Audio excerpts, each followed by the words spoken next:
Welcome everybody back to Boost Motion, guys, and today I want to talk about this: real wheels versus fake wheels, or what we call rep wheels. Guys, let's go. Let's jump right into the video. First thing, shout out to my whole Boost Motion family. Shout out to y'all guys for always showing support. And if you're new to the Boost Motion channel, well, I'm Boost Motion. These are film enthusiasts, car enthusiasts. I report the news, but I actually like to talk about different topics. And this topic actually comes from Ian Butchnan, and I actually saw this conversation getting spread more and more on Facebook. So I actually want to talk about with you guys about what my opinion is. So guys, let's go. Let's jump right into it. Now, first I do want to show you guys some photos quickly. Now, in these photos, if you don't know what this is a wheel. Yeah, it's as simple as it is. It's a wheel, but there is some damage to it. Take a look, right? There's some damage around the holes where your lug bolts or studs with the nuts would actually sit and actually have the proper clamper force. There's damage here. Cool. There's damage here. Take a look. Whew. Damage here. Damage there. Whew. That's not good. And damn it, look at that. Damn, look at this, a close-up shot. I want you guys to know I've been in the automotive field and I've taken off a lot of wheels, but I've never seen where the rivet or that little circular part was pressed in or whatever it is. Look how it is. It's so close to the edge of the metal like that. To be honest, these wheels, in my opinion, either number one were re-drilled, I'm assuming, or whatever process they use to actually put those circular washers in to actually press into the metal. Like, to be honest, I don't even know where they even do that at. Like, I have never seen these wheels. Honestly, like they were re-drilled.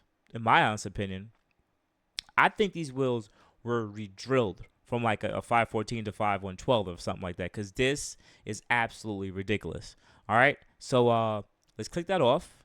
Let's go through a quick reading here, and let's see if this is bullshit or not. All right, cool. PSA, stop buying rep wheels. I don't care if the replica wheels are being marketed as track wheels or if they're sponsored professional race teams. These CCW Classic Rep from STR Racing were cracked on all four wheels around each of the 20 lug bolt holes. This isn't cosmetic. This is a fatal wound. Fancy terms like Flow Forge just hide the fact that they are not built to the same quality as OEM. Some of my BBS wheels are 40 years old and are still get drifted. These wheels, thankfully, were on a track-only car that received inspections before and after the events. This is the few hard hits from the potential sharing off of entirely. Let's clear this up. Some things. First thing he says is my whatever wheels are just as good. No, they're not. Quality control is deciding factor and greatly influences the final cost. Companies will with stricter QC have less wheels that make the cut. They also put more time and money into things like FEE, hydrostatic burst testing, and strain gauge. Vintage wheels didn't test like this either, but companies like BBS literally design processes that are still used in wheel manufacturing today. This is why BBS and Enki are not only providing wheels to the aftermarket, but they are found to be top automotive brands like Toyota and BMW. Now, I do agree with this. If you compare, like, if you guys know my Q50, I had I had Wet Sports SA15Rs. I've seen how Wet Sport tests the structure of their wheel. They'll do like a drop test where it'll hit like the barrel or the edge just to see if there's any chipping, cracking, or bend. What you want the wheel to do is bend at the most, maybe if it chips, but it keeps the overall curvature or round diameter or structure of the wheel, because you don't want the complete wheel failure. In this case, it's on a mounting surface. So if there's more stress, more torque added to it, honestly, the lug bolts or the nuts would have still been attached to the STR wheel, but the rest of the wheel would have kept going, which means failure. And at 120 miles an hour plus, that will be very dangerous. 2, work wheels make reps too. You're right, they do, but they do not only make rep wheels. Their wheels that are rip-offs are made on the same product lines as the original designs. I don't condone it, but I'd rather see you put on for quality. That's true, right? Let's get into the idea of just reps, right? Oh my God, these companies make rep wheels. Here's what the deal is. Someone makes a design that works, that sells. So other companies just pretty much take that design because it's, I hate to say it, you can't fully copy a wheel, but patent pending is not that crazy in the wheel game. Like, it really isn't, because it can be off. It can put it in certain sizes, honestly. Because you could take a BBS LM BBS LM 2 3 piece wheel, right? Everyone knows BBS LM wheels. There's plenty of companies who make reps of it, but they don't make 2 piece a version of it. They just make it all 1 piece. So it's fake, as people say, or rep wheels, right? It is what it is, and people buy it because they want the look. But as they're saying here, um, that some high-end companies also make rep wheels also. Yes, replicas, but replicas doesn't mean fake, and I think that's the problem, that we keep throwing rep and fake in the same conversation. It really isn't. There's companies out there who make great quality wheels, right? I would say Valsin has gotten better over the years, right? And they have had some of their own rep designs, but nonetheless, I still think that at some point they had got a lot better, which I have seen it. And also, you can say they're a rep wheel company, but at the end of the day, their wheels are still high end. They has gotten better compared to when Valsin first came out. They were just one piece cast wheels that were cheap, and people were just like, "Oh my god, I love these guys." But no, these wheels are trash. 3, they cost a lot, so they must be good. That is a lie. I don't even read this part. I didn't even read this at all. I just saw this as a concept, and I saw the photos. I said this would be great to deep dive into it. Just because they cost a lot doesn't mean they're good. Once again, Valsin wheels. Back in the day, they cost a lot of money. They spent a lot of money on marketing, put on a lot of high end cars with photos and videos for people to want to buy it. So everyone was buying Valsin wheels. It was like $700-800 per wheel. You're talking about a Valsin 1 piece flow form wheel, which really has no added strength to it. I don't even want to say it was flow foam. Take it back. It was just regular freaking cast wheels. That's it. The regular process, and the fact that people were spending $600-700 for those wheels is insane. Mind you, you have other companies like Work, Enki, Rays out there making wheels cost the same much, that has so much testing into it, but people weren't buying it because people were buying 1 piece cast wheels. But in my honest opinion, throw this out there for the people watching, just because some of these brands are high end too, right? They're also high end, doesn't mean they make attractive wheels. And I think that's another thing, but we'll get into it after we speak about this. GMR, Heritage, ESR, they make some very expensive reps, but can promise you, if you look around, you can find the real versions for less than buying them new from the rep manufacturers. In the end, it's your car. It's your choice. Rep wheels are entirely about clout. It enables people to get the look that they want from a real wheel, but cheaper and quicker. If you truly want some nice wheels, hit up Facebook Marketplace forums. I've bought some SSR Type C's Euros for $100 a set, and new EO work lines 300 a set. You don't need to spend a lot of money to get quality wheels. I promise. Please stop seeking instant gratification and sacrificing quality for looks. Your car is worth the effort. I think that is a respectable post. In my opinion, I think this is a respectable post. And and this is when I'm gonna talk a little bit more of my, boosting motion shit, right? I've been in this game for quite a long time. Even though you guys haven't really seen me big on the wheels, before I came on YouTube, I was really a lot more into the wheels than you guys think I really am, right? And this is why I'm gonna give you guys my honest opinion. Number one, like I was saying, I agree with the whole idea of buying that companies over time now are making replica versions of more expensive wheels to get market share, because it's very truthful. I'm going to say right now, here's a company, no disrespect to Rahana.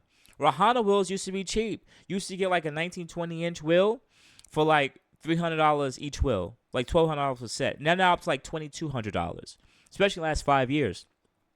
A lot of replica companies have charged a lot more because the prices just could go up more. So we just think that they're just expensive for just being expensive or whatever, right?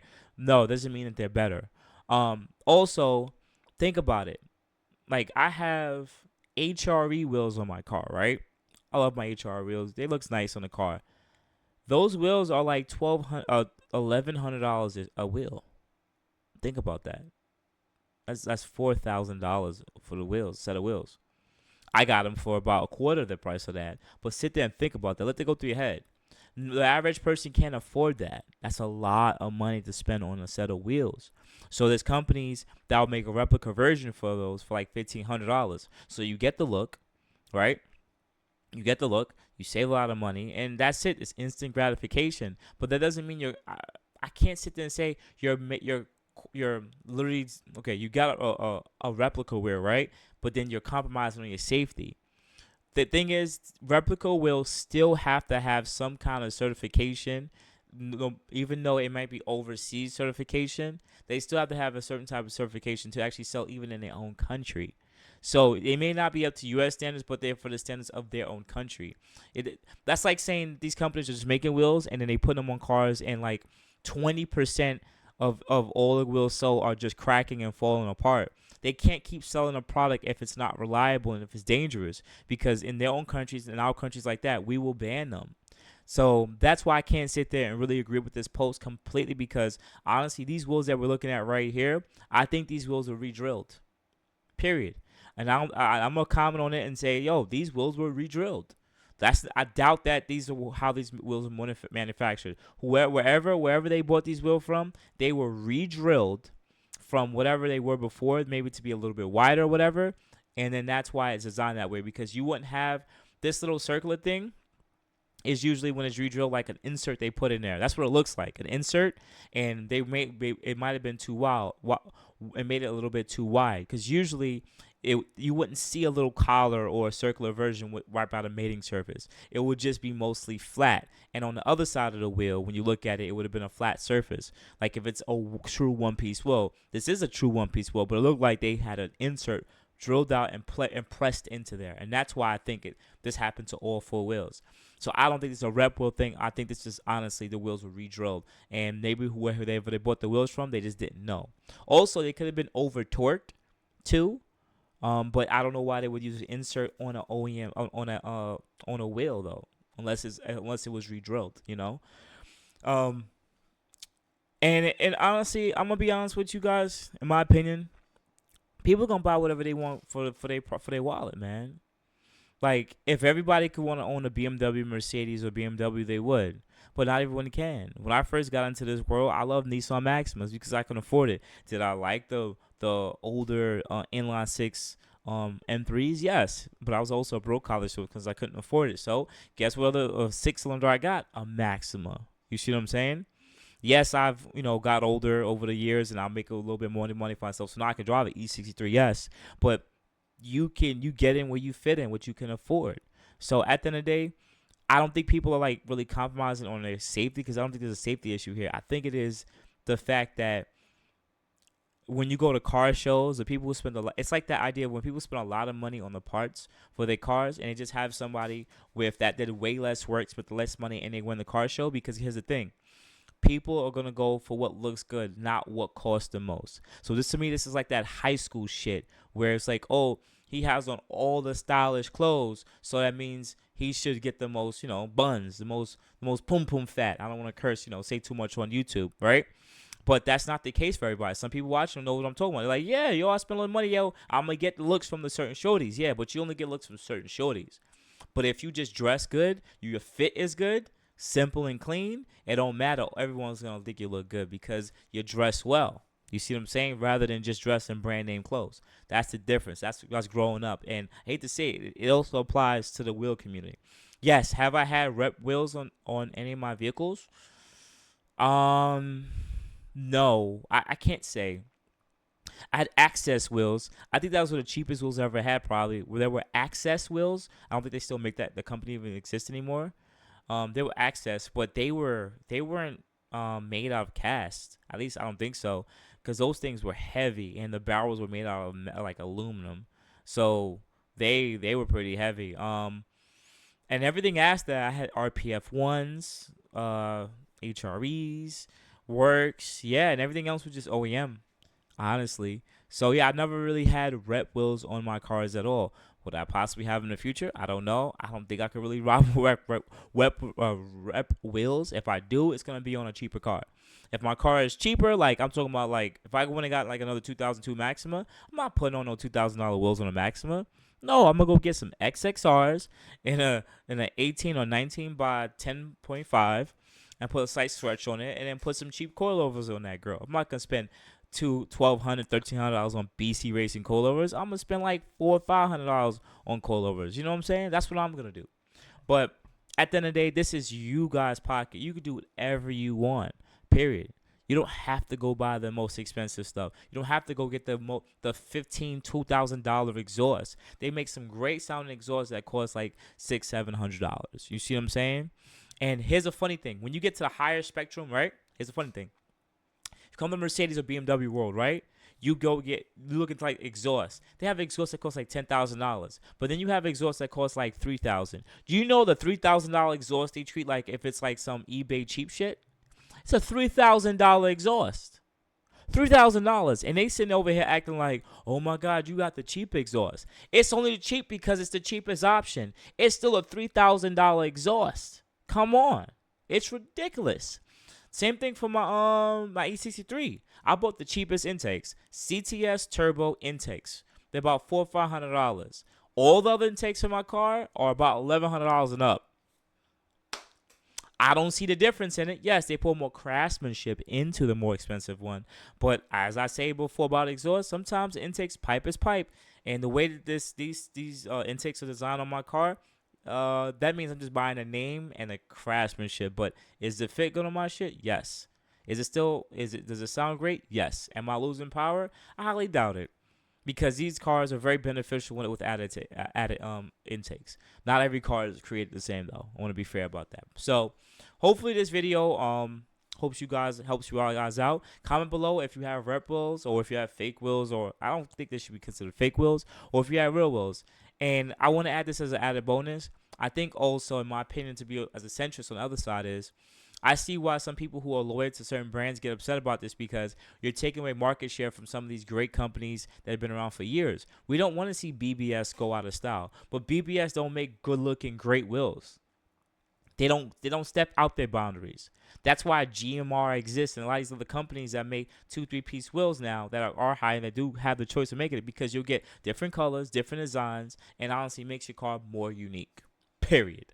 So outside that, guys, you have a good morning, good afternoon, good night. Thank you for always banging with your boy Boost. I really appreciate you guys for showing your support. You can add me at boostinmotion IG, Facebook, and you can send me email at boostinmotion@gmail.com. Otherwise than that, guys, I appreciate you guys. Have a good day. Thank you.